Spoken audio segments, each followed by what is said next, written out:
I think a real big impact was you coming on the podcast the day before the election. I think that had a giant impact. That plea to the camera. If you don't vote this time, this might be the last time you get to vote. Yes. And I think the way you laid it out today, it's a compelling argument. And I know a lot of people don't want to hear that. And they're up in their they got their blue panties in a bunch right now. But you got to stop thinking that way. They tricked you into thinking you're in a tribe.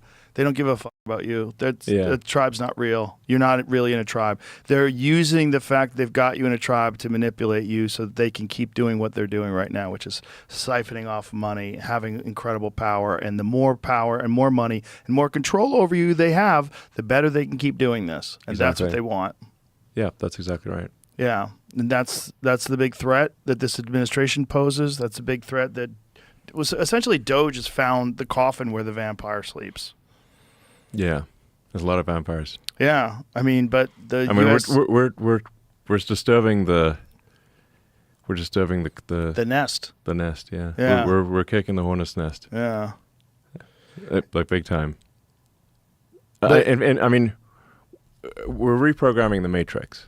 Like success was never one of the possible outcomes. It's a Kobayashi Maru situation. If you're in the matrix, success was never possible. The only way to achieve success is to reprogram the matrix such that success is one of the possible outcomes. That's what we're doing. Yeah. We may or may not succeed. Well, it's certainly a lot of fun to watch. Yes. This is a very exciting time because nothing changes when administrations come into power. Very little changes. I mean, you have changes in terms of policy and inflation goes up and there's a lot of different things, but not like this. Like these are giant fundamental changes.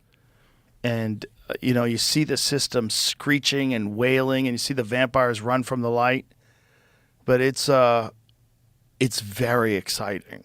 Like as a person, a citizen, just gets up in the morning and checks the news like I do and gets on X and sees what's going on. Every day is like, holy shit. He said, what? He's getting $5 million. You could just become a citizen now? He could clear the debt with 10 million people. I never thought of that. Like, what? 50 trillion? He can make $50 trillion that way? And then we have 15 trillion in the bank? Whoa. Well, I mean, our debt is way bigger than that. Yeah. The debt's, I think, over 30 trillion at this point. Yeah. He said he could make 50 trillion if he sold 10 million new. I don't think there's that many people who have golden $5 million, cards. But well, how many people do have that in the world? Maybe we'd get the worst people of the world to come over here and. I think the assumption is if you have $5 million, you have a lot to contribute. Come on over here, start a business, get something cracking. Yeah. I mean, you'd get like a green card, not citizenship. So you actually, if you commit a crime while on a green card, you lose your green card. Is that what it is with this golden ticket? Is that a green card or is it citizenship? Green card. Yeah. Just a green card. Yeah. So you have to be a good person. Not commit any crime for 5 years in order to become a citizen. Once you commit a citizen, you can then commit crime and not be deported. So. Oh, there's just so many wild things that he's proposing. Just the whole Gulf of America thing was hilarious. I think that's great. I think it's great. It's fun. Yeah, it's fun. I mean, if you're off the coast of Houston, you're not in Mexico, so why call it Gulf of Mexico? Yeah, I agree. Yeah, I guess we're just being nice before. Like, what was I don't know how it got called the Gulf of Mexico. it's just very funny. And then what news organization was it? AP. Yeah, AP's. There's this like massive standoff between AP and like the White House, and the White House press office, I guess, because they're like, well, if you don't call it Gulf of America, you can't come to the White House press room.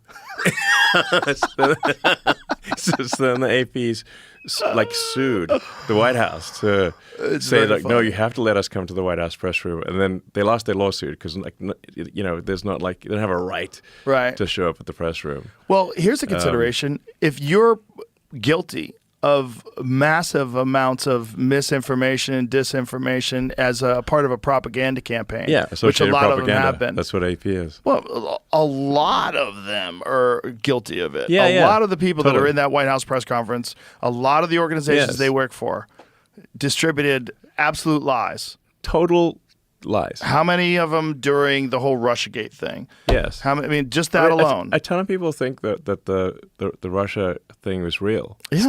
Still.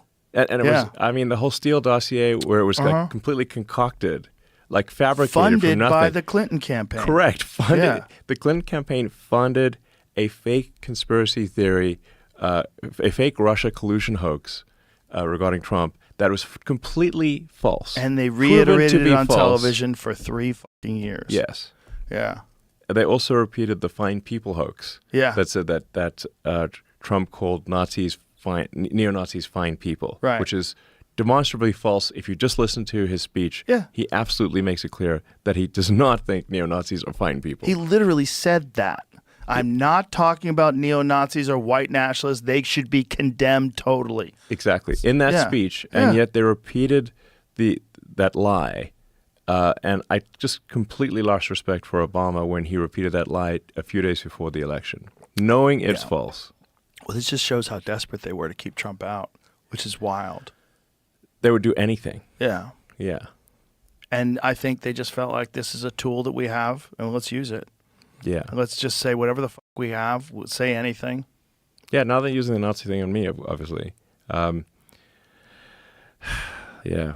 But it is a little troubling because, I mean, obviously, if people are fed nonstop propaganda, it is like mass hypnosis. Right. You're going to reach some number of people who are, homicidal, and convince them that, well, if you kill this guy who's supposed to be like this a terrible human, then that's a good thing. Yeah. I mean, this is Luigi shooting the United Healthcare guy. It's just... Still don't understand that one, frankly. But I mean, you shouldn't, like, I don't get it. Yeah, I don't get it either. He didn't even have a contract with them. It wasn't even like that was his provider and they fucked him over. Yeah. I'm like, I don't know what. Maybe we'll find out in the trial. I mean, but still, kind of crazy. It is crazy. But there are people like that out there. And as to the point that we spoke about earlier, it's only Fox News that's talking about the positive things that Doge has found. Right. It's only. Every other media organization is on this constant propaganda tour where they're only talking about the negative aspects that turn out to not even be true. Right. It's crazy.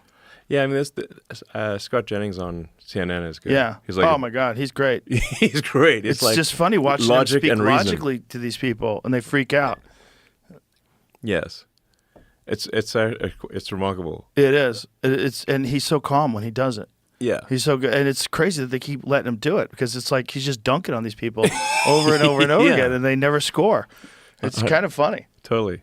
I mean, kudos to them for having a legitimate conservative voice who's a reasonable person on these panels now. But even then, he's outmanned. It's like one of him, and there's a bunch of screechy, woke people. It's wild. I mean, they're like, I think we should still stay mostly woke. Like yes. Yeah, that's essentially what they're doing. They're like, our business was being hurt when we were all woke, but let's stay mostly woke.